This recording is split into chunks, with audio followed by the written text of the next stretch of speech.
Hi, this is DTH. ഒരു സാധാരണ കൊല്ലംകാരൻ്റെ ഒരു സാധാരണ സിനിമാ പ്രേക്ഷകൻ്റെ ഫിലിം റിവ്യൂയിലേക്ക് വീണ്ടും സ്വാഗതം. കൊല്ലംകാരനായ GR ഇന്ദുഗോപൻ എഴുതിയ 4 ചെറുപ്പക്കാർ എന്ന പുസ്തകത്തെ ആധാരമാക്കി ജ്യോതിശങ്കറിൻ്റെ ഡയറക്ടോറിയൽ ഡെബ്യൂ പൊന്മാൻ. ജ്യോതിശങ്കറിൻ്റെ ആദ്യത്തെ പടമാണെന്ന് പറയത്തേയില്ല, ഒരുപക്ഷെ ആദ്യത്തെ പടമെന്ന് പറയും. കാരണം അത്രയ്ക്ക് ആത്മാർത്ഥമായിട്ട് ചെയ്തിട്ടുണ്ട്, അത്രയ്ക്ക് മനോഹരമായിട്ട് ചെയ്തിട്ടുണ്ട്. GR ഇന്ദുഗോപനും ജസ്റ്റിൻ മാത്യുവും കൂടിയാണ് സ്ക്രീൻ പ്ലേ ചെയ്തിരിക്കുന്നത്. ബുക്ക് ഞാൻ വായിച്ചിട്ടില്ല, അതുകൊണ്ട് ഇതിനെ ഒരു സിനിമ എന്ന രീതിയിൽ തന്നെ ഞാൻ കണ്ട് അഭിപ്രായം പറയാൻ പോവുകയാണ്. ജസ്റ്റിൻ വർഗീസിനാണ് BGM. ജസ്റ്റിൻ വർഗീസിൻ്റെ മനോഹരമായ BGMും മനോഹരമായ മ്യൂസിക്കും ഉടനീളം കൊള്ളാം. GR ഇന്ദുഗോപൻ ഒരു കൊല്ലംകാരനായതുകൊണ്ട് കൊല്ലത്തിൻ്റെ ഒരുപാട് ഡീറ്റെയിൽസ് വളരെ ആക്യുറേറ്റായിട്ട് ഡെപ്പിക്റ്റ് ചെയ്തിട്ടുണ്ട്. ഏകദേശം എല്ലാ കാര്യങ്ങളും അതേപോലെ ചെയ്തിട്ടുണ്ട്. ഇതിലെ കോസ്റ്റ്യൂം, കാസ്റ്റിംഗ്, മേക്കപ്പ് ഇതെല്ലാം ഓൺ ദ ഡോട്ടായിട്ട് എനിക്ക് തോന്നി. ഗംഭീരം. പക്ഷേ ഇതിൻ്റെ ഏറ്റവും വലിയ ഹൈലൈറ്റ് ഇതൊന്നുമല്ല, അത് ബേസിലാണ്. ബേസിലിൻ്റെ പവർ പാക്ട് പെർഫോമൻസ് ആദ്യം മുതൽ അവസാനം വരെ. അതിന് കട്ടയ്ക്കായിട്ട് ഓപ്പോസിറ്റ് സജിൻ ഗോപുവിൻ്റെ ക്യാരക്ടർ. സജിൻ ഗോപു, ലിജോ മോൾ ജോസ്, ബേസിലിൻ്റെ ഒരു ലവ് ഹെയ്റ്റ് ട്രയാങ്കിൾ, കൂടുതലും ഒരു hate triangle.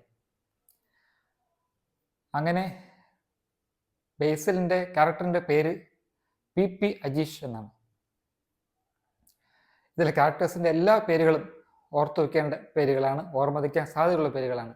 Lijo Mol Steffi Graf, Sajin Gopu Mariano, അതേപോലെ നമ്മുടെ ആനന്ദ് മന്മഥൻ്റെ ക്യാരക്ടറിൻ്റെ പേര് ബ്രൂണോ, ടെറൻസ് ബ്രൂണോ.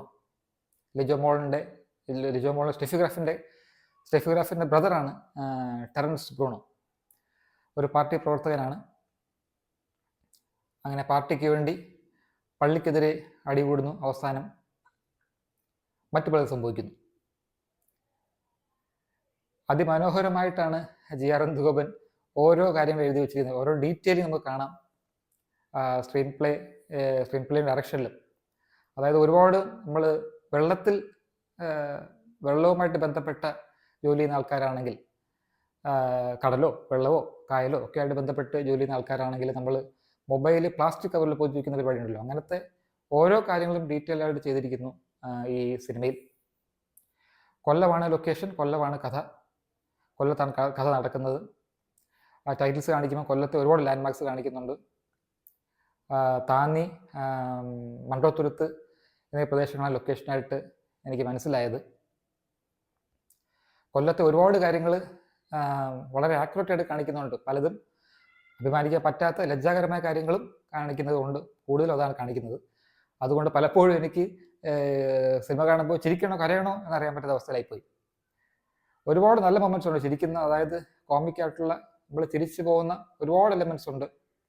അത് അവർ സീരിയസ് ആയിട്ട് കാണിച്ചാലും തമാശയായിട്ട് കാണിച്ചാലും നമ്മൾ തിരിച്ചു പോകുന്ന ഒരുപാട് കാര്യങ്ങളുണ്ട് ഇതിൽ. ക്യാരക്ടേഴ്സിൻ്റെ പേര് പറഞ്ഞപ്പോൾ ഒരെണ്ണം വിട്ടുപോയി. ദീപക് പറമ്പോൾ അവതരിപ്പിക്കുന്ന മാർക്കണ്ഡേയ ശർമ്മ എന്നാണ് ദീപക് പറമ്പോളിൻ്റെ ക്യാരക്ടറിൻ്റെ പേര്. ക്രിസ്തുവായിട്ട് നാടകത്തിൽ അഭിനയിക്കുന്ന മുടിനീട്ടി വളർത്തിയ ക്യാരക്ടറായിട്ടാണ് ദീപക് പറമ്പോൾ. ക്രിസ്തുവായിട്ട് വരുന്ന ക്യാരക്ടറിൻ്റെ പേര് മാർക്കണ്ഡേയ ശർമ്മ. അങ്ങനെ വളരെ മനോഹരമായിട്ടാണ് ഓരോ ക്യാരക്ടേഴ്സിൻ്റെ പേര് ഇട്ട് വെച്ചിരിക്കുന്നത്. അതേ ഡീറ്റെയിലിംഗ് ഓരോ സീനിലും ഓരോ കാര്യത്തിലും ഉണ്ട്. പ്രത്യേകിച്ച് പേരുകളിലും കോസ്റ്റ്യൂംസിലും മേക്കപ്പിലും ഒക്കെ ശരിക്കും ഒരു പ്രദേശത്തെ നല്ലപോലെ കാണിച്ച് വെച്ചിട്ടുണ്ട് ജ്യോതിശങ്കർ ഈ പടത്തിൽ. ജ്യോതിശങ്കറിൻ്റെ ടീമും. ഇതിൽ സന്ധ്യ രാജേന്ദ്രനുണ്ട്,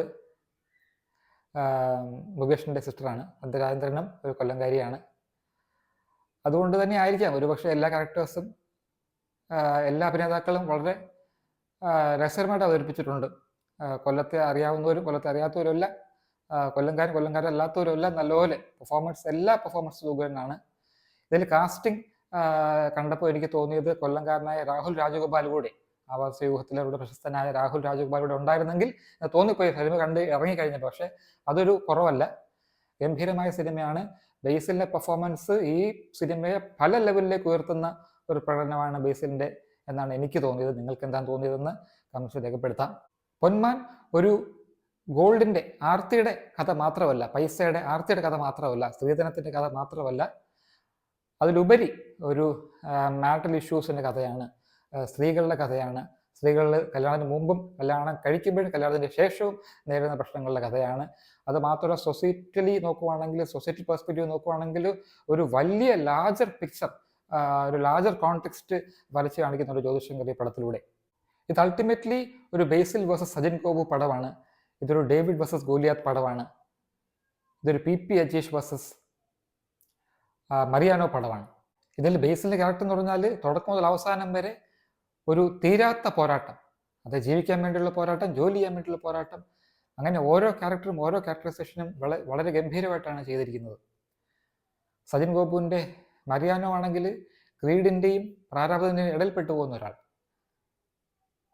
സ്റ്റെഫി ഗ്രാഫിൻ്റെ ക്യാരക്ടറാണെങ്കിൽ, ലിജോ മോളുടെ ക്യാരക്ടറാണെങ്കിൽ ഇതേപോലെ ഒരു സ്ത്രീയുടെ സഹായാവസ്ഥ കാണിക്കുന്ന, എന്നാൽ ഒരുപാട് ഷെയ്ഡ്സ് ഓഫ് ഗ്രേ ഉള്ള ഒരു വല്ലാത്ത ക്യാരക്ടർ ആർക്കുള്ള ഒരു ക്യാരക്ടറാണ് സ്റ്റെഫി ഗ്രാഫിൻ്റെത്, ലിജോ മോളുടേത്.